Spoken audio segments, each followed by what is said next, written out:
Hi everyone, in today's video I'm going to show you how to paint watercolor daffodils. Daffodils are one of the birth month flowers for the month of March, so let's get started.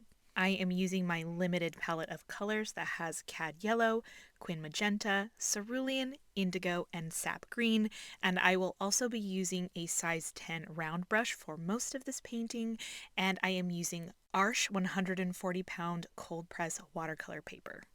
I start by mixing cad yellow and quin magenta together to get a really nice bright orange color, and I'm starting in a pretty light wash because with watercolor we don't want to start with our deepest, most intense colors. So we can start with this lighter wash, and I'm kind of using the shape of my brush to tap out the length of that inner trumpet of the daffodil in this orange color.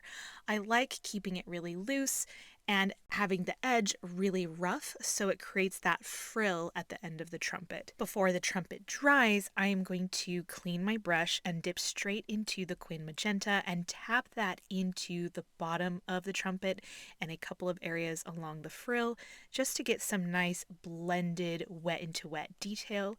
And then very quickly, I'm going to rinse my brush and pick up cad yellow. I add a tiny bit of quin magenta just to give it a fullness in the yellow color, but I really want it to stay this bright yellow wash.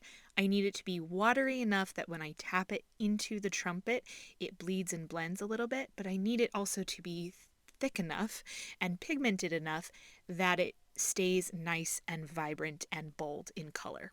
To paint daffodil petals, it's a two-stroke method that's actually the same method that I use to paint a lot of my leaves, where you paint one stroke on one side to create curvature and you lift up for a pointed tip, and then you create another stroke on the other side to get this nice full kind of leaf-shaped petal.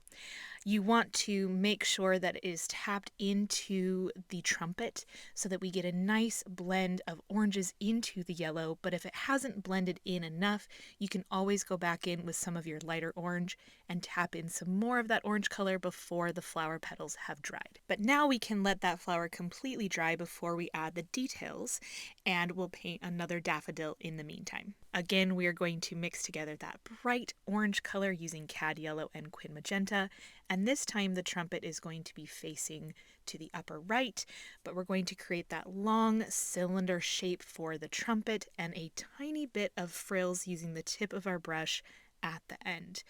Again, we want the orange to blend into our petals, because once these petals have dried, I have found that when I am painting with yellow, the more I try to go in to add depth and details to yellow petals, the more muddy and kind of gross the colors get.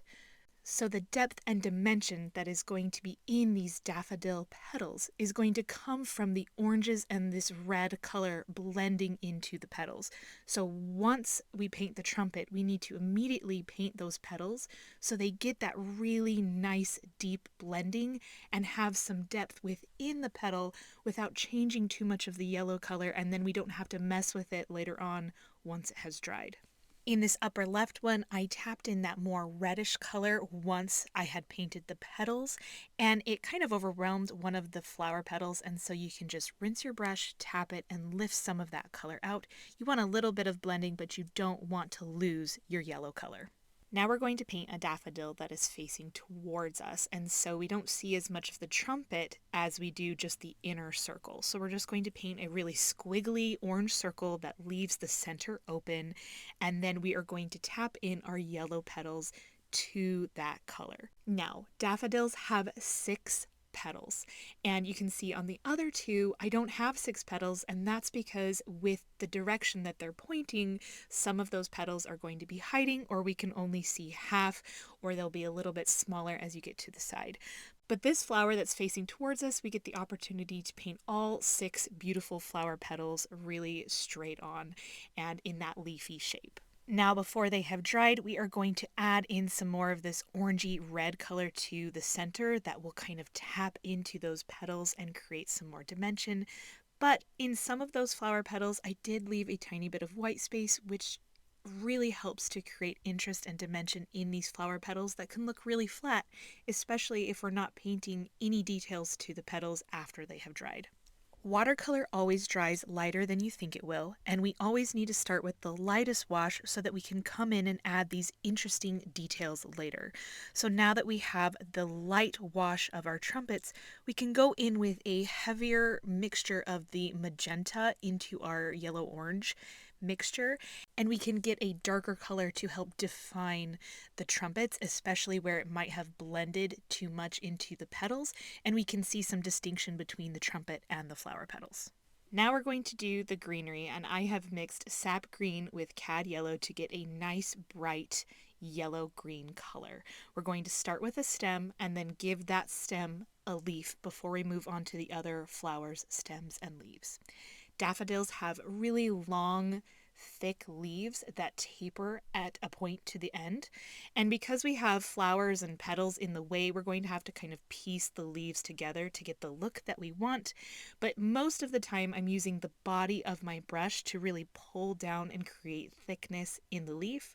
And then for that tapered point at the end, I'm using the tip of my brush.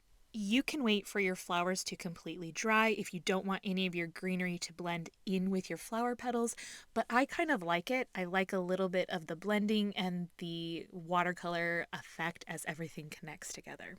So now we're going to paint some more stems and then connect those stems with leaves.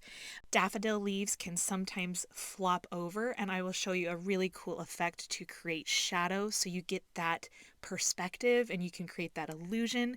And then I also like to add some grassy type texture to the bottom because I feel like it really balances the fullness of the top of this painting with all of the leaves and the flowers. And then if you add a little bit of texture towards the bottom, it kind of balances it out. I'm adding some sap green to my yellow-green mixture to start to define these shadows. I am creating a harsh line and then going towards the tip on those upper two. And then this one on the bottom has more of a curve to it.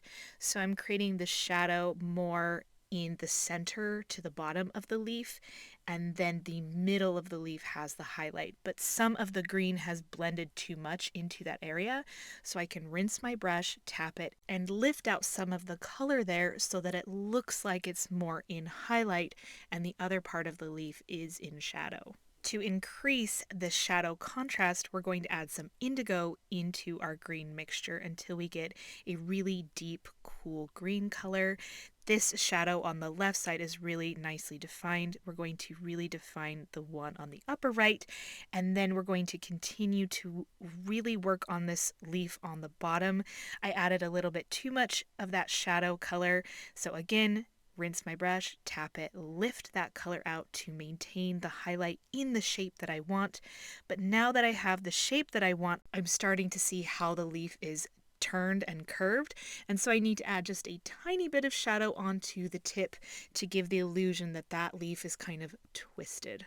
Now that those shadows are nicely defined and we get that cool illusion of the folded over leaves, we can mix more indigo into our green mixture and continue just tiny bits of this deep contrasting color around all areas of our greenery so that we have multiple values of color, because we need our light values, our medium values, and our dark values to make everything really come alive, because our light values will fall flat and not look as bright if there are not enough dark values to give contrast to those lighter areas. And this is how I know I'm close to being done with the greenery. When there's enough smooth greenery, some textured greenery, there's light and medium and dark.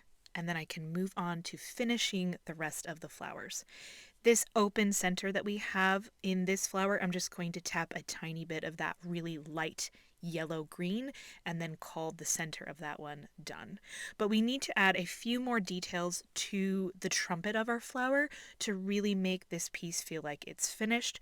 So I have mixed together more magenta into our reddish yellow color that we had, trying to add some deeper, brighter details. And they definitely give us a nice bright pop with this bright reddish color, but it's not quite deep enough. You can see as I'm adding some of these colors, it kind of just looks the same. It looks good, but it's looking too much the same. So what we really need to do is add the complementary color, which is green, just a tiny bit. It takes it to another level. It creates the shadow, and we can add a tiny bit. We do not want to overdo this color. Tiny bit in those shadows, a little bit on the frill, and just finding ways to place this so that the shadows are emphasized without taking over. And the daffodils are finished. So we're going to label this March and daffodils, and I really enjoyed painting this one with you all. I hope you found it educational and fun. It's a very loose take on daffodils, which is honestly my favorite way to paint flowers. Please let me know if you have any questions down below, but I hope this was an educational experience for you, that you learned a lot about color mixing, color value, and how to create depth within your flowers without actually painting too many brushstrokes. I will see you all next time. Bye.